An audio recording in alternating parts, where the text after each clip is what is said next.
Hi, I'm Betsy Stewart. Welcome and thanks for watching my video. I hope you learned from it. I'm a senior fundraising consultant with the Heller Fundraising Group. Over the course of my career, I've been privileged to do two things I really love, teaching and writing. I get to do a lot of both in my current job. I teach and advise people on how to raise money, which involves a lot of writing. I'm often asked to either draft a letter for my clients to send to their major donors or edit the letters my clients have started. Together, we refine the letters with the goal of building and strengthening the relationships my clients have with their major donors. So let's talk about writing letters to major donors. I'll start with why. Why would you write a letter instead of trying to meet? Maybe you met with the donor. She loves your idea and says, please write it up for my husband. Maybe the person who connected you to this donor said, write, and gave you only the physical mailing address. Maybe there's just no other way for you to present this ask to this donor. You know you're not going to get a meeting, but you also know she'd love this idea. No matter what the reason, think of a proposal letter as a solicitation conversation on paper, an ask written down. So let's start by thinking about the elements of an in-person meeting. First of all, there's gratitude to the donor, there's excitement and urgency, there's passion for your mission, compassion for the people your organization serves, clarity on the project, the strategy, and the cost, your vision outlining the impact of the gift, and request for a specific amount. The most effective proposal letters include all of these elements. They are professional and personal in the way that an in-person conversation is. Here's how I think of the flow. Starts with gratitude. It may even include the ask at the beginning or a foreshadowing of the ask. Background of the organization should be included. Remember, the donor you spoke with may know all about your organization, but she's going to share it, and whoever she shares it with may not know. A description of the current project and why it's needed. Your vision, the goal, and the potential impact of the current project. A request for a specific dollar amount. A description of the use of the dollar amount and the potential impact, gratitude, and follow-up steps. If someone suggested you write, mention his or her name as early as possible in the first sentence. Think how this builds the relationship, because the recipient now knows that you know someone he or she respects, so you're not just an anonymous person. But another reason is to get them to read on. These days, people are quite willing to find any reason to stop reading your letter. You know, our company founder, Peter Heller, always says that every meeting has a goal, even if that goal is simply to get another meeting. So the goal of every sentence is to get the reader to continue reading.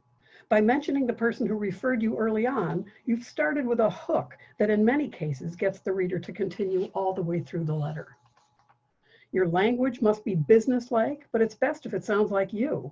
Find a way for your personal excitement about your mission or your project and your work to come through.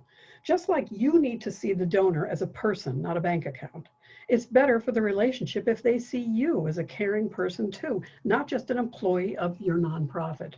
Why do you work at your nonprofit? There are lots of nonprofits out there. Why did you choose this particular place? In your writing, let the donor see what motivates you to spend your time and talent on this mission. How can you do that? Well, you can show the donor your shared commitment by focusing on helping those you serve, not your organization. Don't be afraid to briefly share why this mission is so important to you personally. Highlight your vision to keep the letter positive. Articulate the challenge to keep it urgent. Frame it as an opportunity, not a crisis, even if it feels like your organization is in crisis. Opportunity is more inspiring than crisis because opportunity is hope. Crisis is fear, and nobody responds well to fear. Write about you and we, not I and me. And the subtext should be join us. Let's take a look at a sample start to a letter. In this case, the letter is a follow-up to a solicitation meeting. Thank you for meeting with me yesterday and for your many years of generous and consistent support. You've made a huge difference to the homeless in our community. As we discussed, we've undertaken an exciting new project with the potential to make a huge difference. I hope you and George will consider supporting us with a $25,000 gift. So notice this starts with gratitude. I included the amount in the opening of this letter because I already said it to the donor at the meeting. Even though I've included it though, I'm going to include it again after I've explained the purpose of the gift. Here's another one. In this case, my letter is the first time that the donor will have heard of the project, although this donor has supported us before. Thank you so much for your many years of generous and consistent support. You've made a huge difference to the kids in our community. We've undertaken an exciting new program, and knowing how important our work is to you, I knew you'd want to hear about it. Again, this starts with gratitude, and there's a personal recognition of the donor's interests, which is the kind of thing that builds trust because the reader sees that she is understood. Here's one where we've been referred by a mutual friend. Tom Hanks suggested I write to you to acquaint you with the work of the organization. Tom thought you would be especially interested to learn about our project because of your passionate commitment to the cause. By starting with this person's name, I've shown that I too know this person, which helps the donor see me as a person, not just an employee of the organization. I hope that gives you some ideas for starting your letter. The next element is to make your case, to answer the question, why should the donor support you? Well, I call it making your case consolidated. You know, a case for support is usually many pages long, but in this case, you need to boil down the importance of your work and the impact that it can have. In many ways, this is the most important part of the letter because it's a call to action. Make it in one paragraph, 3 to 4 sentences. It should be immediately before the ask. It needs to be compelling because it must inspire the donor. And it should focus on the people you serve and the difference a generous gift could make to them. The written ask should be in 1 or 2 sentences at the most, in a paragraph by itself. I always like to bold the paragraph that has the ask in it. It should identify a specific amount, and if it's a multi-year pledge, it should clarify the timing. Let's take a look at a couple of samples. Please consider a generous gift of $25,000 so we can get our promising plans off the ground and start changing lives. Your generous gift of $75,000 over 3 years would launch our ambitious vision toward reality. We hope it is something you will consider. Both of those would work. So how do you end the letter? Well, here's a sample. We so appreciate your consideration of our request. I'll call you in the next week in the hopes that we can continue our conversation. As always, thank you so much for your generous compassion for our community. It means so much to all of us at your organization.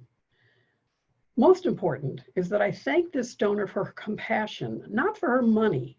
This is one way to make the whole thing feel less transactional. And again, it builds trust because the donor feels seen.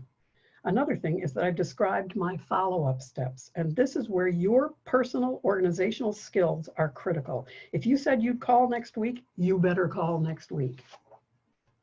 The look of the letter can make or break your efforts. Haven't we all received letters that have hardly any margin, no breaks between the paragraphs, and the print is really tiny?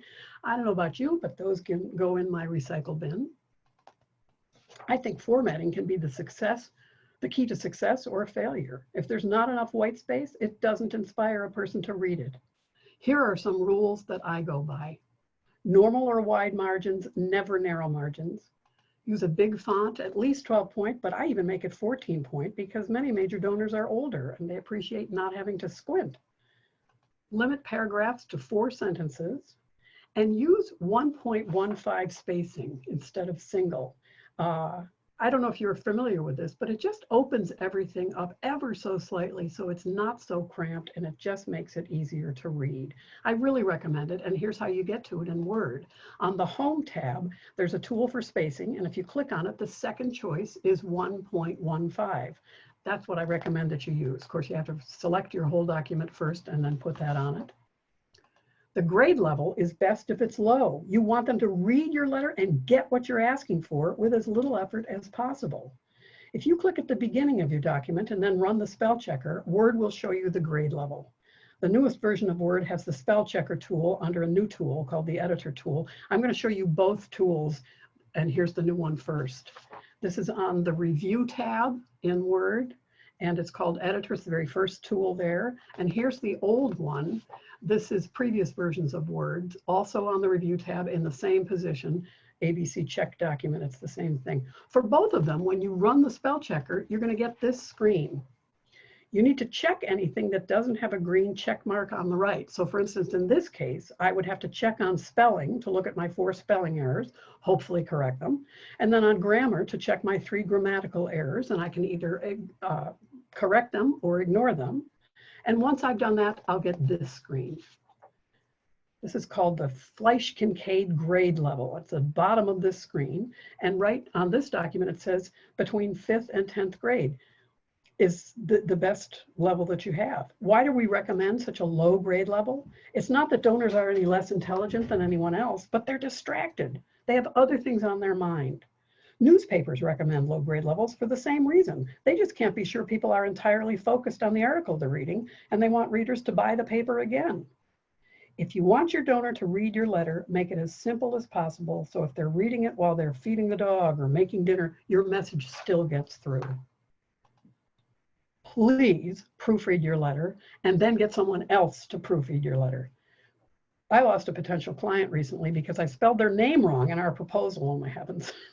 I was rushed under a deadline and I sent it without getting someone else to proofread it. I know it wasn't the only reason we weren't selected, but they mentioned it when I asked for feedback. Don't let that happen to you with a major donor. You won't get the feedback, but you also might not get the gift. Bad grammar and poor spelling hurt your credibility. Bad writing damages the trust you're trying to build. Be careful with the spell checker and the grammar checker in your computer. They don't always catch everything. A second person proofing your letter will find things that the writer of the letter just can easily miss. You know this is true. You just need to be disciplined about following the proofreading rule. I can't finish without talking about things you need to avoid. First of all, don't send a proposal letter in response to a gift received. That's just rude. Don't include a reply envelope. You'll get a smaller gift than you want. Don't print it on 2 sides of the page. Don't make your letter more than 2 pages, but don't make it less than 2 pages either. You're asking for a big gift. A letter that's only 1 page doesn't seem very important. It's a balancing act. Too short and they don't take it seriously. Too long and they don't read the whole thing. To summarize, pay attention to the details. It's the little things that build trust, and relationships thrive or die because of trust. That's true in life, and it's especially true with your major donors. I'm so glad you could join me today. Please check out my other 2 videos on writing to major donors at our website. One is on writing emails, and one is on writing handwritten thank you notes. And if I can help you with your letter, or if you'd like to learn more about our consulting, please email me, and I'll see you next time. Thanks so much for all you do to make the world a better place.